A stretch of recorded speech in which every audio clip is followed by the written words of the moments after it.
Subscribe करें जनरत express को और पाए अपने शहर की खबर।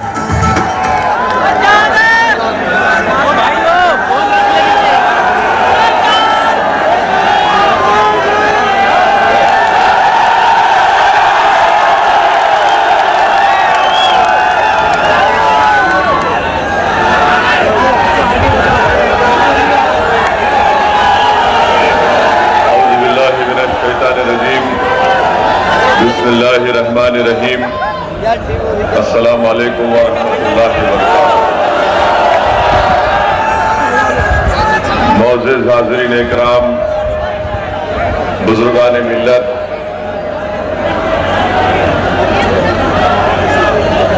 शहनशीन पर मंच पर तशरीफ़ फरमा मजलिस इत्तेहादुल मुस्लिमीन के सदर जनाब मोहतरम शौकत अली साहब और तमाम मेरे मजलिस के बावक़ार बाइज़्ज़त साथी, ज़िला सदर वसीम साहब, अमजद अब्बासी साहब, मोहतरम जनाब रिजवान अहमद साहब, मरगूब हुसन साहब, बिलाल साहब, मुस्तफ़ीज़ साहब, एहकाम साहब, राव शुएब साहब, नौफल रुमानी साहब, मेहताब चौहान साहब, पवन राव अम्बेडकर साहब और उत्तराखंड के मजलिस के सदर जनाब नैयर काज़मी साहब, मेरे गयूर नौजवानों, बुजुर्गान कौम और मिल्लत, मेरी इज़्ज़तदार माँ और बहनों, सबसे पहले मैं आप तमाम का शुक्रिया अदा करता हूँ कि आपने अपना कीमती वक्त निकाल कर आज के इस जलसे में शिरकत की और यकीनन आप तमाम का यहाँ पर हज़ारों की तादाद में जमा होना इस बात का पैगाम देता है कि इंशाअल्लाह ताला आप तमाम मजलिस इत्तेहादुल मुस्लिमीन की कामयाबी और कामरानी के लिए जो मेहनत और जुस्तजू कर रहे हैं, इंशाअल्लाह ताला आने वाले विधानसभा असम्बली के इंतखाबात में ज़रूर मजलिस इत्तेहादुल मुस्लिमीन के तमाम उम्मीदवारों को आप अपनी दुआओं से, अपनी सरपरस्ती से और अपनी ओट से कामयाब और कामरान करेंगे। मेरे अजीज दोस्तों और बुजुर्गों, ये मेरी खुशकिस्मती है कि मैं दोबारा अल्लाह सुब्हानहू व तआला ने मुझे इस तारीखी सरजमीन पर आने का मौका दिया और अल्लाह ने मुझे ये एजाज़ बख्शा कि मैं एक ऐसी गयूर सरजमीन पर बसने वाले गयूर अवाम से कुछ अपनी दिल की बात उनके सामने रख सकूं। यकीनन ये तारीखी जगह है जहां से हमारे उलमाए कराम ने अंग्रेजों के खिलाफ ना सिर्फ जिहाद का फतवा दिया बल्कि इस मुल्क को 200 साल की अंग्रेजों की गुलामी से अगर छुड़ाने का किसी ने काम किया तो इसी सरजमीन पर बसने वाले वो मोअज़्ज़िज़ उलमाए कराम थे जिन्होंने इस मुल्क को अंग्रेजों की गुलामी से आज़ाद कराने के लिए एक बहुत बड़ा अहम रोल अदा किया। मैं अल्लाह से दुआ करता हूँ कि अल्लाह सुब्हानहू व तआला हमारे उन तमाम जय्यद उलमाए कराम को, उन मरूमीन को अल्लाह उनकी मग़फ़िरत करे, अल्लाह उनकी खबर को कुशादा फरमा दे, अल्लाह उनके दर्जात को बुलंद फरमाए और अल्लाह सुब्हानहू व तआला हम तमाम को उनका नेक नेमुल बदल बनाए, क्योंकि आज हमारा वतन अजीज फिरका परस्ती की लहर में डूबा हुआ है। आज हमारा वतन अजीज नफरतों की फिजाओं में डूबा हुआ है। इसीलिए हमारे बुजुर्गों के कुर्बानियों को हमको सामने रखकर दोबारा हमको जद्दोजहद का आगाज करना है और जहां पर हमारे बुजुर्गों ने इस मुल्क को अंग्रेजों की गुलामी से आजाद करवाया, मैं आपसे अर्ज करने आया हूं कि आज मौजूदा दौर में हमको हमारे मुल्क में जो नफरतों की फिजाओं में इजाफा किया जा रहा है, जो भेदभाव किया जा रहा है, एक तरीके से हुकूमतें अक़लियतों को दबाने और कुचलने की बातें कर रही हैं।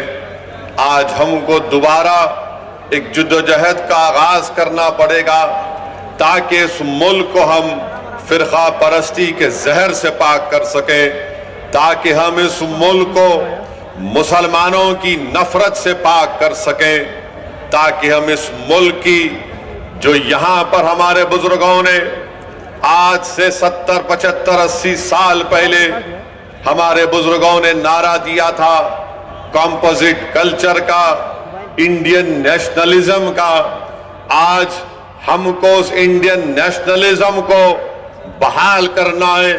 आज हमको और आपको मिलकर अगर हम खराजी अकीदत पेश करना चाहते हैं रेशमी रूमाल के तहरीक के बानियों को, तो अल्लाह अगर उनकी रूहों को जबान देगा तो रेशमी रूमाल तहरीक चलाने वाले बुजुर्गों की रूहें हमको आज पुकार पुकार कर कह रही है कि हमने अपना सब कुछ कुर्बान कर दिया।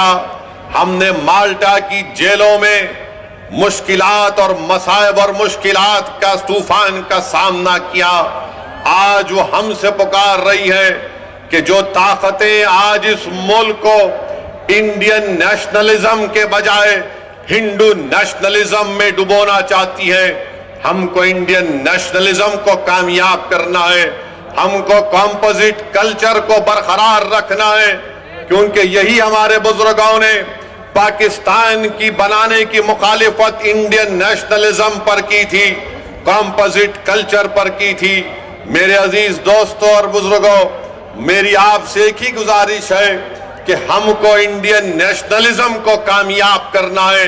नरेंद्र मोदी हिंदू नेशनलिज्म की बात करते हैं, हम इंडियन नेशनलिज्म की बात करते हैं। यहां पर मौजूद जो मोदी के चाहने वाले मीडिया के चमचे हैं, वो जरूर हमसे सवाल करेंगे कि असदुद्दीन ओवैसी, तुम ये बताओ कि मोदी ने कहां कहा था हिंदू नेशनलिज्म की बात। तो मैं उन मीडिया के, उन मोदी के भक्तों से कहना चाह रहा हूं कि आप नरेंद्र मोदी के राइटर्स का इंटरव्यू पढ़ लीजिए उठाकर, जहां पर नरेंद्र मोदी ने इस तरह की बात की थी। हम इंडियन नेशनलिज्म की बात कर रहे हैं, हम इस्लामिक या मुस्लिम नेशनलिज्म की ना कभी बात किए ना कभी करेंगे इंशाअल्लाह ताला। हम कॉम्पोजिट कल्चर की कामयाबी के लिए हमारे बुजुर्गों ने काम किया। यह और बात है कि कांग्रेस पार्टी हो, समाजवादी हो, बहुजन समाज पार्टी हो या पुरानी लोकदल हो, इन्होंने इंडियन नेशनलिज्म को खत्म करने की बात की। मगर आज असदुद्दीन ओवैसी मजलिस-ए-इत्तेहादुल मुस्लिमीन के इस प्लेटफॉर्म से खड़े होकर आप तमाम गयूर लोगों के सामने इस बात को दोहरा रहा है और आपके सामने अहद ले रहा है कि हम इंडियन नेशनलिज्म की बरकरारी के लिए काम करते आए हैं और इंशाअल्लाह ताला उसके ऊपर काम करते रहेंगे। मेरी आपसे एक ही गुजारिश है कि आप मजलिस-ए-इत्तेहादुल मुस्लिमीन का साथ दीजिए। ये सहारनपुर की एक तारीखी सरजमीन है, यहां पर चप्पे चप्पे पर हमारे बुजुर्गों की कुर्बानियों की निशानियां हैं। यहां पर हमारे बुजुर्गों की मेहनत और जुस्तजू और उनकी मेहनत का रंग आज अब हम देख रहे हैं। मेरे अजीज दोस्तों और बुजुर्गों, इस मुल्क में जो नफरत की फिजाओं में इजाफा कर रहा है, इस मुल्क में जो मुसलमानों से उनकी तबाही और बर्बादी की जो बातें की जा रही हैं, हमको जमहूरी तरीके से उसका मौसर जवाब देना है। मुझे अफसोस इस बात का होता है कि जो लोग आज मुझे फिरका परस्त कहते हैं, जो मेरी पार्टी को फिरका परस्ती का इल्जाम हम पर लगाते हैं, हम इनसे एक ही सवाल करना चाहते हैं। बताओ, उत्तराखंड के हरिद्वार में जो धर्म संसद के नाम पर जो मुसलमानों के खिलाफ बातें की गई, इस पर आप अपनी खामोशी कब तोड़ेंगे? उत्तराखंड में बीजेपी की सरकार है। बताओ अमित शाह, तुम निजाम की बात करते हो, उत्तराखंड में तो आपका निजाम है। आपके निजाम के तहत वहां पर धर्म संसद होता है। पूरी बीजेपी की सरपरस्ती में उत्तराखंड हरिद्वार में धर्म संसद होता है। नरेंद्र मोदी के आशीर्वाद से, अमित शाह की ताईद से और योगी की पूरी भरपूर हिमायत से उत्तराखंड में धर्म संसद में इस बात का ऐलान किया जाता है कि जिस तरह म्यांमार में रोहिंग्या मुसलमानों को उनको मुल्क से निकाल दिया गया, उसी तरह भारत के मुसलमानों का हशर करने की बातें की जाती है। कहा जाता है कि 20 लाख मुसलमानों का कत्ल कर दिया जाए, मगर आपको जानकर हैरत नहीं होगी, आपको ताज्जुब भी नहीं होगा कि जब मुसलमानों को कत्लेआम की दावत दी जाती है, मुसलमानों को बर्बाद करने की बातें की जाती हैं, तो किसी एक को भी उत्तराखंड की हुकूमत ऐसी बुज़दिल और मुखन्निस हुकूमत है कि इन धर्म संसद में इस तरह की नफरत की बातें करने वालों के खिलाफ एक को भी गिरफ्तार नहीं किया जाता।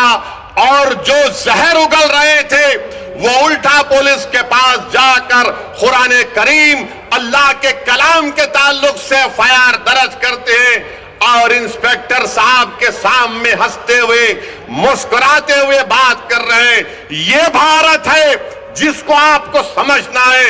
ये वो भारत नहीं है जिसको हमारे बुजुर्गों ने अंग्रेजों से आजाद करवाया था।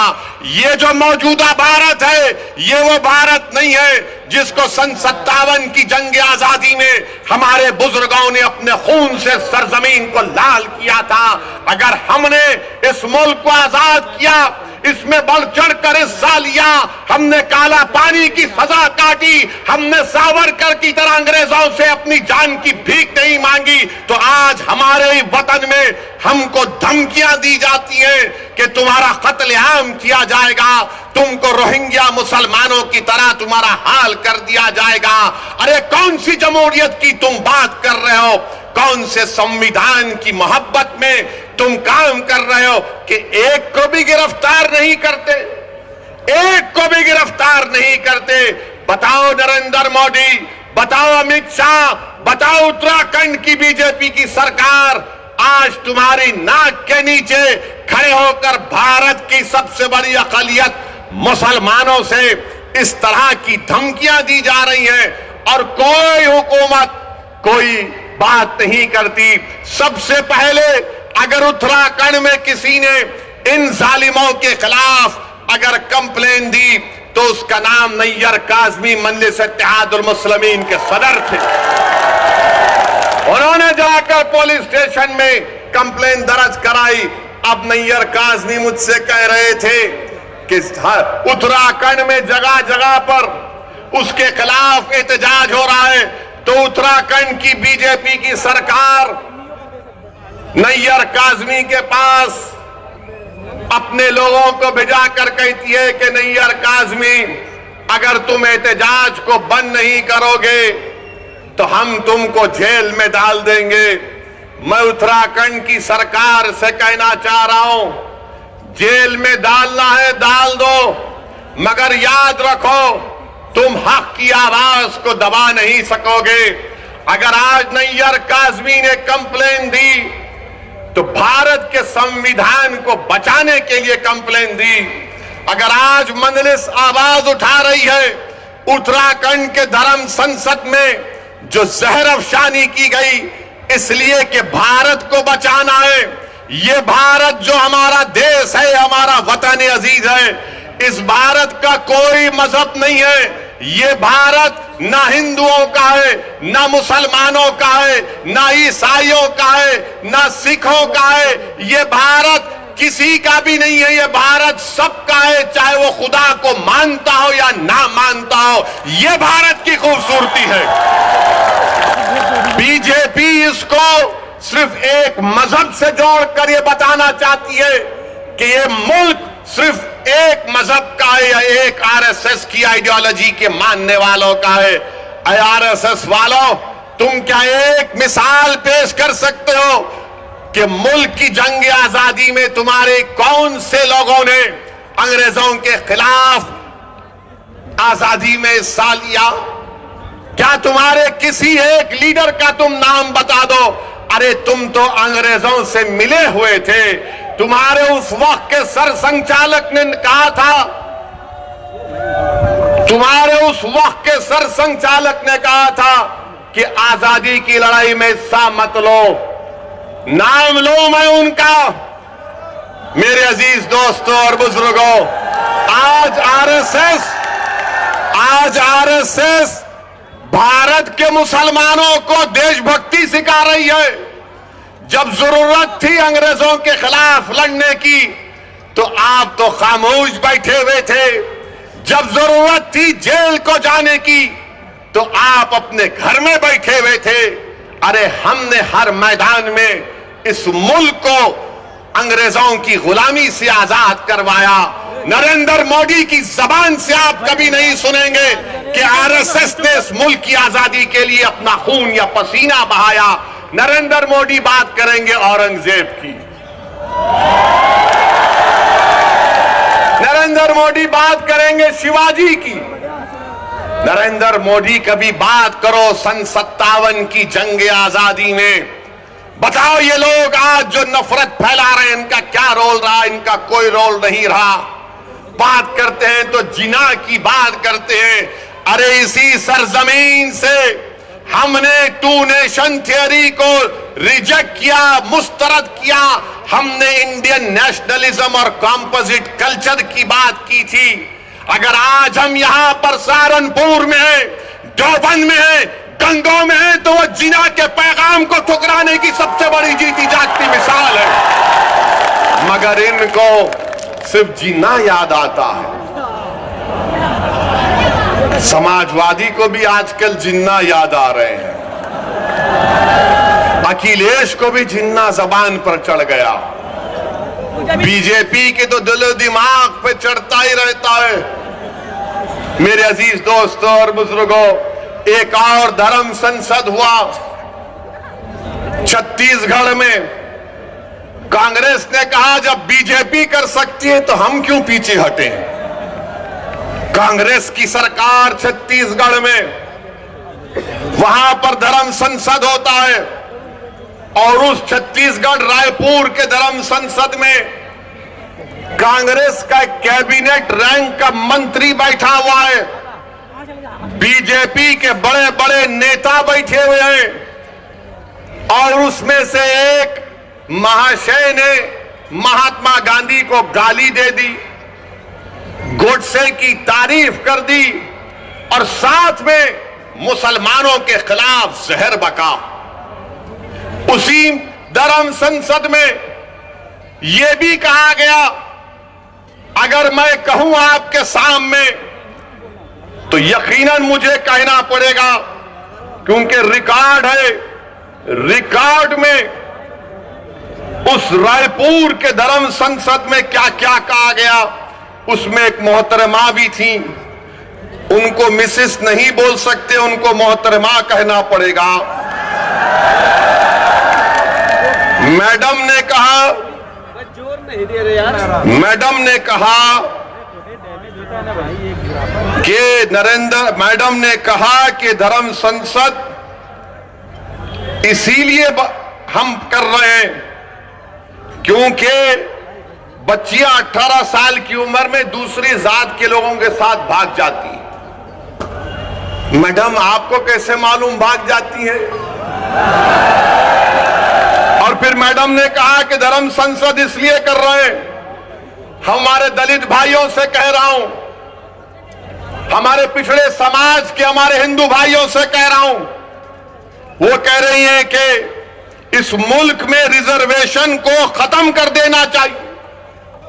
ये मैडम ने कहा, एक ने कहा अगर इंसानियत को बचाना है, ये रामदास इनका नाम है, बच जाइए। रामदास ने कहा कि अगर इंसानियत को बचाना है तो मुसलमानों को खत्म कर दो। अगर वो बात असदुद्दीन ओवैसी आज उसका 5% भी कहता तो जितने मंच पर लोग बैठे हुए 2 घंटे में पूरे थानेदार हमको लेके चले जाते, अपना दामाद बना लेते जेल में। रामदास कह रहे कि इंसानियत को बचाना है तो मुसलमानों को खत्म कर दो। और एक मोहतरम कह रहे कि अब हमको हिंदू राष्ट्र बनाना है। ये कांग्रेस की सरकार है, कांग्रेस बीजेपी दोनों बैठे हुए, मगर केस किस पर बुक हुआ? वो आदमी पर बुक हुआ जिसने गांधी को गाली दी थी। क्या गांधी भारत के मुसलमानों से बड़ा है? मेरा मानना यह है कि गांधी भी बराबर है, भारत का हर नागरिक बराबर है। अगर गांधी को गाली दी गई और मुसलमान को गाली दी गई तो दोनों पर केस बुक होना चाहिए। मगर अब कल शाम से देखेंगे हमारे मीडिया के दोस्त, जिनके चहीते हम ससुरे हैं, इनके पप्पा मोदी हैं, वो चलाएंगे ओवैसी ने गांधी को बोल दिया। हम ये पूछ रहे हैं कि गांधी को गाली देने पर मुकदमा अगर हो सकता है तो मुसलमान को खत्म करने का मुकदमा क्यों नहीं होगा? तुमको अगर गांधी से मोहब्बत है तो भारत के मुसलमानों से ही मोहब्बत रखो, क्योंकि गांधी ने भूख हड़ताल की थी पार्टीशन के वक्त, जब मुसलमानों को काटा जा रहा था फसादात में। 1 दिन नहीं, 2 दिन नहीं, गांधी ने कई दिन भूख हड़ताल की और इस शर्त पर अपनी भूख हड़ताल को गांधी ने खत्म किया था कि मुसलमानों की जान और माल की हिफाजत करनी चाहिए। कुतुबुद्दीन बख्तियार काकी के आस्थाने को जला दिया गया था, गांधी ने कहा कि उसको बनाना पड़ेगा तब मैं भूख हड़ताल खत्म करूंगा। अरे गांधी से मोहब्बत है तो मुसलमानों से नफरत क्यों है? तुमको बताओ हमको। मेरे अजीज दोस्तों और बुजुर्गों, ये बात को आपके सामने इसलिए बयान कर रहा हूं ताकि ये जो रात अंधेरी है, मैं पिछले 5 साल से कह रहा हूं, मेरी तकारीर उठाकर देख लो कि अंधेरी रात लंबी रहने वाली है। ये अंधेरी रात लंबी रहने वाली है, याद रखो मेरी इस बात को। हां, इस अंधेरी रात में सेकुलर जहन रखने वाले हमारे हिंदू भाई आज भी हैं, जो इस अंधेरी रात में जुगनू की तरह चमक कर कुछ उम्मीद की शमा जलाए बैठे हैं। मगर याद रखो, ये अंधेरी रात है जो नफरत फैला रहे हैं। ये भारत के दुश्मन है जो मुसलमानों को खत्म करने की बात कर रहे हैं। ये भारत के दुश्मन है, ये भारत के संविधान के दुश्मन है, ये अंबेडकर के दुश्मन है, ये गांधी के दुश्मन है, ये मौलाना अबुल कलाम आजाद के दुश्मन है, ये मुजाहिदीन आजादी के दुश्मन है। मेरे अजीज दोस्तों और बुजुर्गों, अभी जनाब शौकत अली साहब ने जिक्र किया अपनी तकरीर में कि किसी ने कहा कि असदुद्दीन ओवैसी की गर्दन को काट देंगे। मेरी गर्दन की फिक्र मत करो, मेरी गर्दन की फिक्र मत करो। मैंने तो अशहदु अल्ला इलाहा इल्लल्लाह व अशहदु अन्ना मुहम्मद रसूलुल्लाह कहकर अपनी जान को अपने रब के हवाले कर चुका हूं। जन्नत के एवज में इंशाअल्लाह ताला अपनी जान को अपने रब के हवाले कर चुका हूं। वो मुझे खून के लुथड़े से बनाया है, जब वक्त आएगा चले जाएंगे। कोई नहीं टिकेगा इस दुनिया में, कोई नहीं टिकेगा। बड़े बड़े वजीर आजम आए, सबको जाना पड़ा। कितने प्रधानमंत्री आए, सबको जाना पड़ा। मैं भी जाऊंगा। तुम अपनी फिक्र करो, तुम अपनी फिक्र करो कि मेरी गर्दन काटेंगे। गर्दन काटने से क्या हक की आवाज दब जाएगी? क्या गर्दन काटने से सच्चाई छुप जाएगी?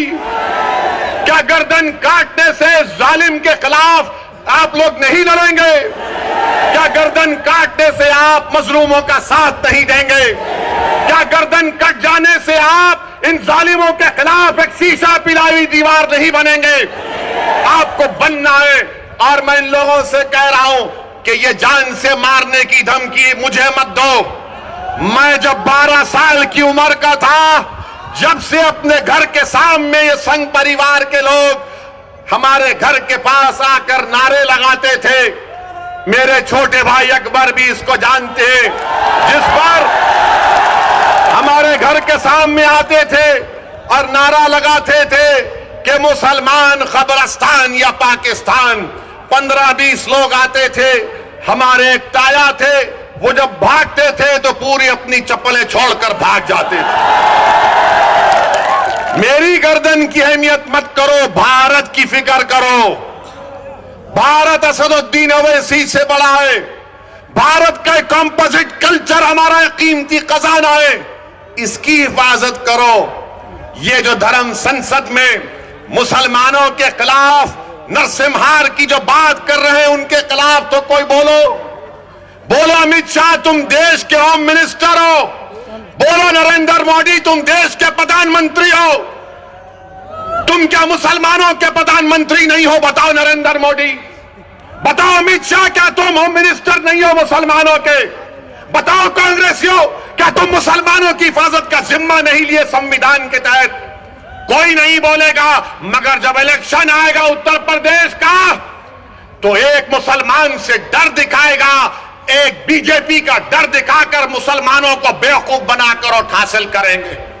मेरे अजीज दोस्तों और बुजुर्गों, मेरी आपसे गुजारिश है कि आज मजलिस हिस्सेदारी की बात कर रही है। मजलिस उत्तर प्रदेश की सियासत में 19% मुसलमानों की हिस्सेदारी की बात कर रही है।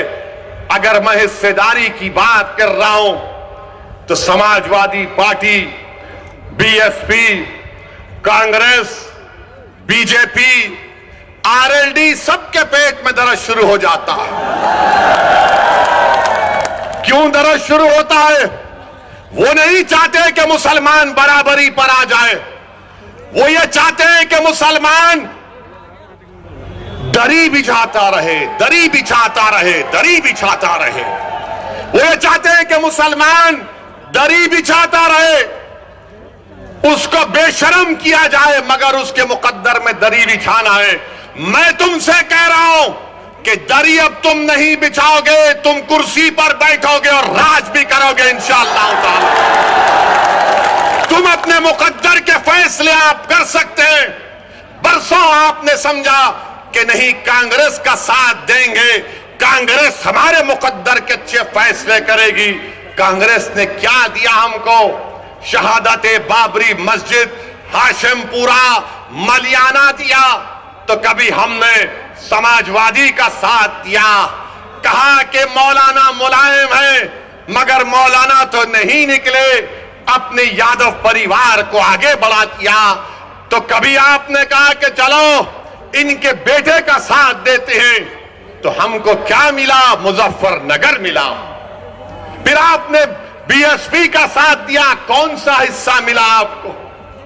कौन सा हिस्सा मिला आपको? सबसे ज्यादा जेल में आज उत्तर प्रदेश में अगर अंडर ट्रायल कोई है तो मुसलमान है 28%। सबसे ज्यादा कम ग्रेजुएट है तो मुसलमान है 2%। सबसे ज्यादा प्राइमरी स्कूल में कम पढ़ने वाले बच्चे हैं तो मुसलमान हैं। बताओ ये कब खत्म होगा? यही चीजें जब हम पढ़ते हैं तो मेरी जबान में तेजाबगी पैदा हो जाती है। मेरे अजीज दोस्तों और बुजुर्गों, याद रखो मेरी इस बात को, कामयाबी लिखना ये अल्लाह का काम है, तुम्हारे हाथ में नहीं है। अल्लाह अगर कामयाब करना चाहा तो अल्लाह आपके दिलों में मोहब्बत को डालेगा।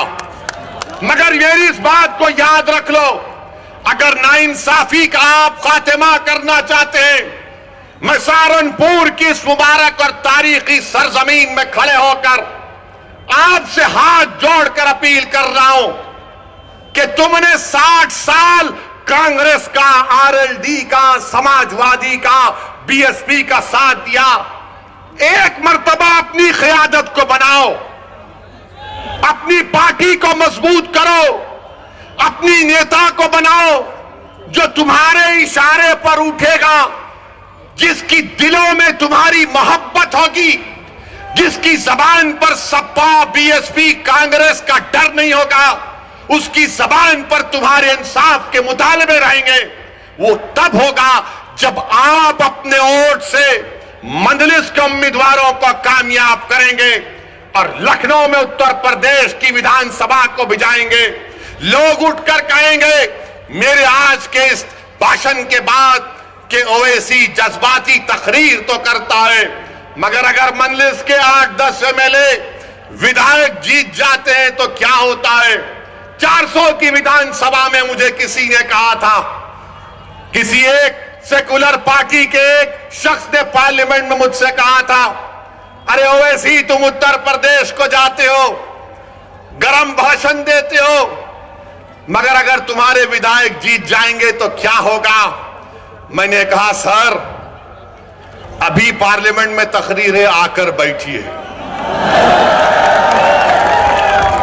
उस वक्त हमने कहा आइए बैठिए। बोले क्या बोलोगे? मैं 4-5 मिनट हम बोलते हैं, बैठकर देखिए मजा आएगा। हमारा अल्लाह ने हमको बोलने की सलाहियत दी और फिर उसके बाद हम जब बाहर निकले हमने कहा बताओ कैसा लगा। तो कहा अगर तुम्हारी तरह बोलने वाले उत्तर प्रदेश की विधानसभा में पहुंच जाएंगे तो उत्तर प्रदेश में मुसलमानों की सफों में इनकलाब बर्पा हो जाएगा और इनकलाब बर्पा होगा इंशाअल्लाह ताला। इंशाअल्लाह ताला इनकलाब बर्पा होगा, क्योंकि अब तक हमने अपनी जबानों को दबा कर रखा। अब तक हमने अपने दिलों में जो हमारी ख्वाहिशात थी, जो उमंगें थी, जो ख्वाबें थी, उनको दबा कर रखा। मेरे गयूर नौजवानों, मेरे इज्जतदार कौमर मिल्लत के बुजुर्गों, उलमाए दीन से मैं आपसे गुजारिश कर रहा हूं कि इन ख्वाबों को पूरा उसी वक्त किया जा सकता है जब हम अपनी पार्टी के सियासी नुमाइंदों को कामयाब करेंगे। कोई उठकर बोलेगा ओवैसी मुसलमान अगर जीतेगा तो क्या सांप्रदायिकता को फायदा नहीं पहुंचेगा। मैं कहूंगा कि फिरका परस्ती खत्म होगी, फिरका परस्ती खत्म होगी अगर मुसलमानों के नुमाइंदे कामयाब होंगे। कोई पूछेगा कैसे, तो दैनिक भास्कर अखबार उठाकर देख लो आप। दैनिक भास्कर अखबार ने लिखा कि उत्तर प्रदेश में डीएम डिस्ट्रिक्ट कलेक्टर 28% ठाकुर हैं और ब्राह्मण समाज के हमारे भाई 22% हैं और 5% दलित और शेड्यूल्ड ट्राइब से। कितनी आबादी में हिस्सा होगा ठाकुरों का और हमारे ब्राह्मण भाइयों का? 15-16% के करीब होगा, मगर 50% डीएम उनके हैं, 50% डीएम उनके हैं। समाजवादी की सरकार हो, बीएसपी की सरकार हो या बीजेपी की सरकार हो,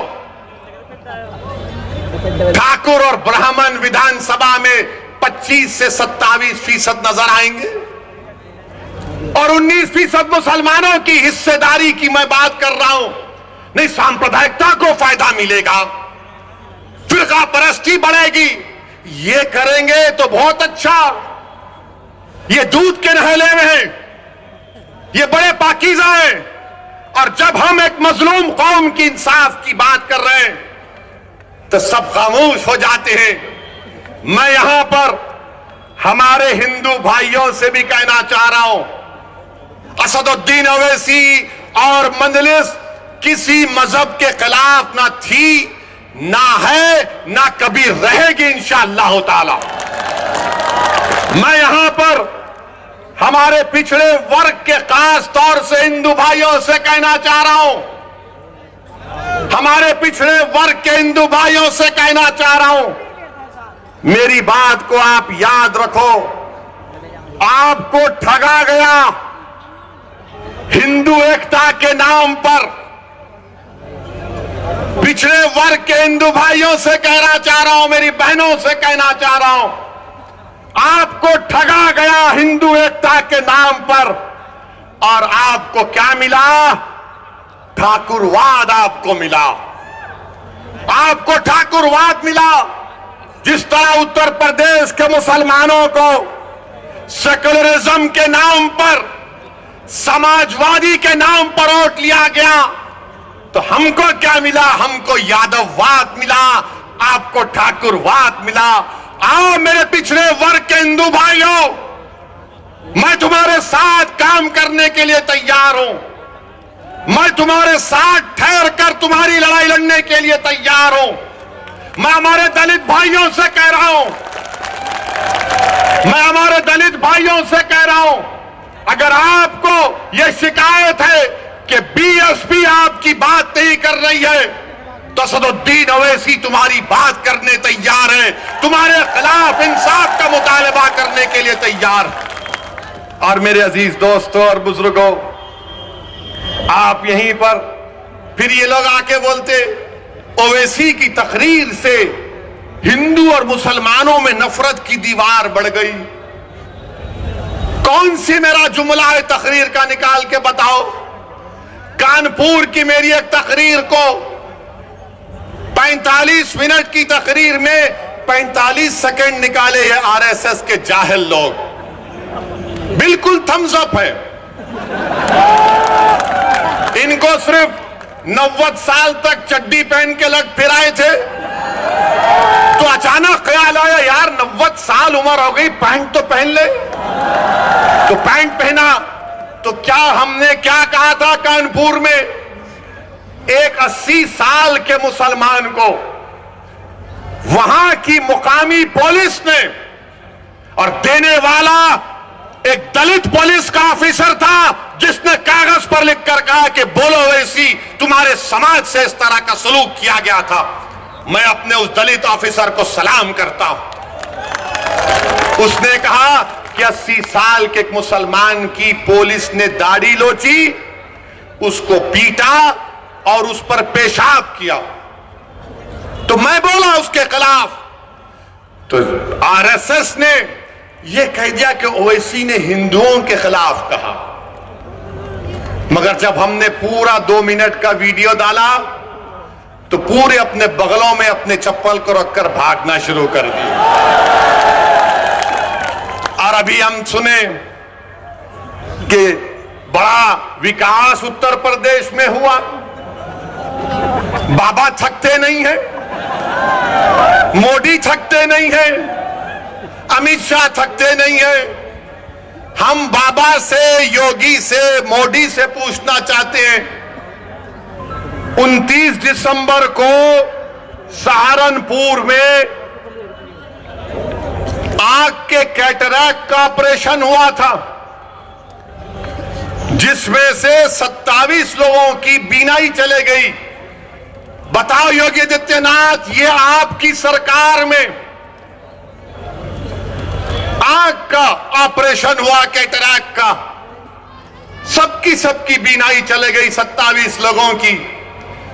तो अमित शाह बोलेंगे निजाम, एन से नसीमुद्दीन कह दिया,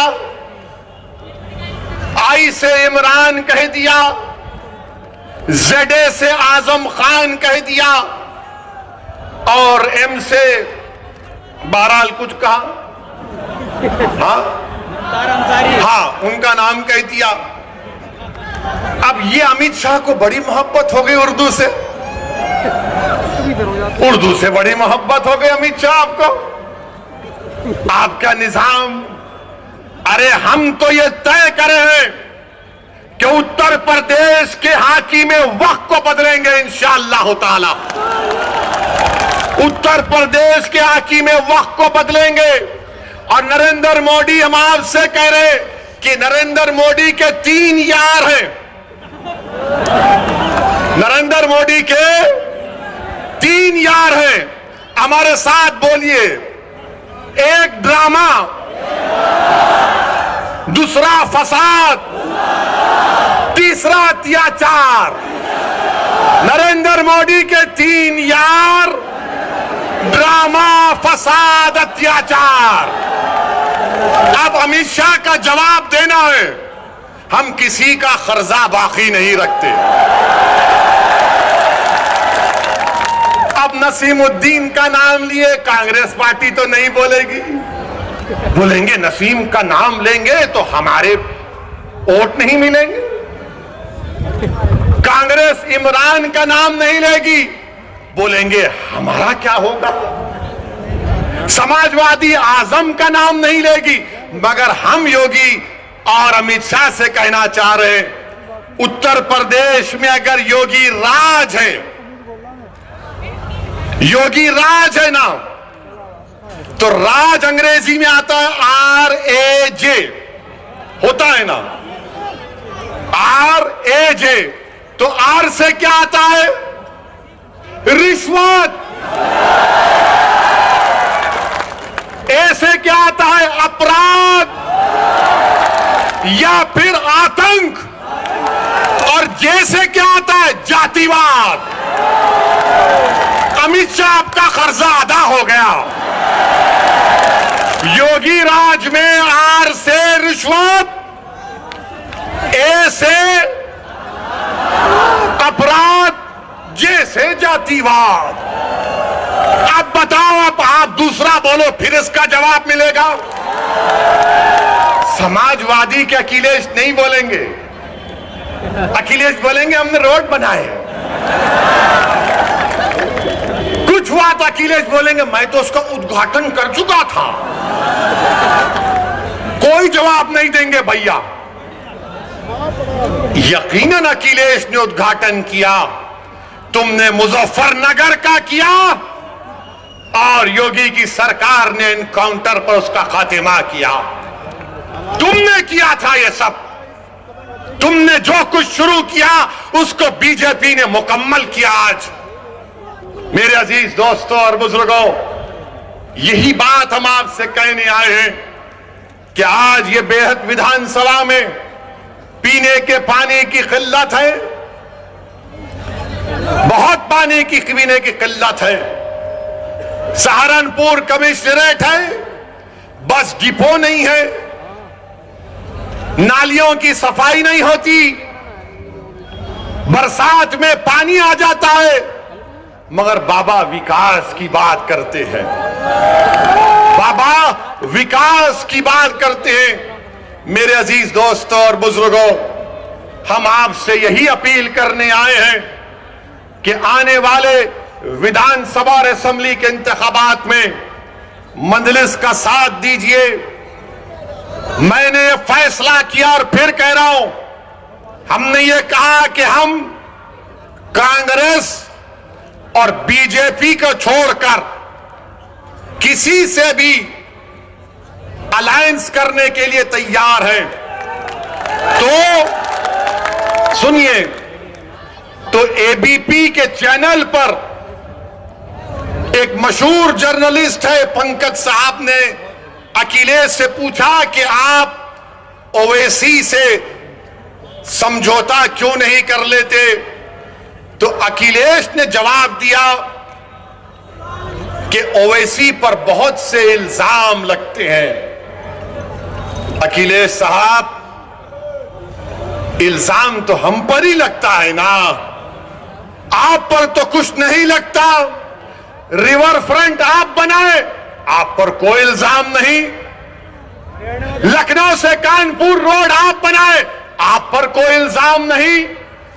आपने सब कुछ किया, आपके 10-10 उंगलियां घी में थी, मगर आजम पर इल्जाम लगा बकरी चोरी का और भैंस चोरी का। ये इल्जाम सिर्फ हम पर लगता है, ये 60 साल से हम पर इल्जाम लग रहा है। कभी आतंकवाद का, कभी फिरका परस्ती का, कभी पुलिस को मारने का, तो कभी किसी और इल्जाम का। अखिलेश यादव साहब, इल्जाम तो भारत के मुसलमानों के मुकद्दर का हिस्सा बन चुका है। अब हम इल्जामात की फिक्र नहीं करेंगे। सुन लो अखिलेश यादव, मुझे तुमसे कोई सर्टिफिकेट की जरूरत नहीं है। मैं इस जनता के दरमियान में जाकर अपनी दिल की बात करूंगा और इनके दिल को जीतूंगा और इनसे वोट का मुतालबा करूंगा। तुम क्या दोगे? तुम 11% यादव हो, हम 19% मुसलमान हैं। अगर तुम मुख्यमंत्री बने और जनाब मुलायम सिंह बने तो मुसलमानों के वोट की खैरात से बने। तुम याद रखो इस बात। हम पर इल्जाम, अरे हमारे पे कुछ इल्जाम लगा, हमारी तारीख गवाह है, हमारी नबी की सीरत की किताबें पुकार पुकार कर कह रही हैं कि जिस पर इल्जाम लगता है अल्लाह उसको कामयाब करता और करेगा इंशाअल्लाह ताला। इल्जाम है, कोई बात नहीं है, मगर याद रखो चुनाव के बाद बच्चों की तरह नहीं रोना। चुनाव के बाद बच्चों की तरह सिसक कर नहीं रोना। हम तो रोते हैं अपने रब के सामने हाथ उठाकर। हम इन जालिमों के सामने अपनी बेबसी का इजहार नहीं करते, हम रब्बे कायनात के सामने अपनी बेबसी का इजहार करते हैं, क्योंकि वो गफूर रहीम है, वो सत्तार है, वो गफ्फार है, वो लतीफ है और अल्लाह हमको कामयाब और कामरान करेगा। मेरे बस में इतना है, शौकत के बस में इतना है, महताब और हमारे अंबेडकर साहब की ताकत में बस इतना है कि हम आपके पास जाकर अपनी बात को पूरी इखलास के साथ रख रहे हैं। दिलों में मोहब्बत डालने वाले का काम तो अल्लाह का है, दिलों को मोड़ने का काम तो अल्लाह का है। मैं तो बार बार कह रहा हूं कि अपने दिल पर हाथ रखकर मैंने आज आधे घंटे 40 मिनट में जो कुछ कहा, सोचो आप। अपने घर को जाओ, रात के अंधेरे में अगर तुम उठते हो तो सोचो इस बात को, कब तक हम सिस्कियां लेकर, कब तक हम इस गैर यकीनी कैफियत में अपनी जिंदगी को गुजारेंगे। भारत की जमहूरियत, अंबेडकर का बना हुआ संविधान हमको इस बात की इजाजत देता है कि हम सियासत में अपने नेता को अपनी हिस्सेदारी की बात करें, हिस्सेदारी के हिस्सा लें और अपनी क़यादत को, सियासी लीडरशिप को बनाएं। इससे भारत मजबूत होगा, इससे भारत का संविधान मजबूत होगा। यही चंद गुजारिशात मैं आप तक कहने के लिए आया हूं। आपसे सिर्फ गुजारिश करूंगा कि अगर आप हमारा साथ दें, अल्लाह आपको सलामत रखे। अगर आप नहीं देना चाहते तो अल्लाह तब भी आपको सलामत रखे। मगर मेरी इस बात को याद रखो, मेरी इस बात को याद रखो कि कई 60 साल के बाद कोई एक और दीवाना आकर मेरी जबान में इन आने वाले बच्चों से ना कह दे जो कल बूढ़े हो जाएंगे कि तुमको तुम्हारा हिस्सा नहीं मिला। हिस्सा उसी वक्त मिलेगा जब आप उठ खड़े होंगे, सियासी क़यादत बनाएंगे, अपने वोट से अपनी पार्टी को कामयाब करेंगे। जिस तरह ठाकुरों ने योगी को मान लिया, जिस तरह पिछड़ा वर्ग ने मोदी को अपना लिया, जिस तरह दलितों ने आज बहन जी और चंद्रशेखर आजाद को अपना नेता मानते हैं। आओ मुसलमानों, तुम मुझे नहीं तो खुद नेता बन जाओ, मैं तुम्हारे साथ ठहरने के लिए तैयार हूं। अस्सलाम वालेकुम व रहमतुल्लाहि व बरकातहू। सब्सक्राइब करें जनरत एक्सप्रेस को और पाए अपने शहर की खबरें सबसे पहले।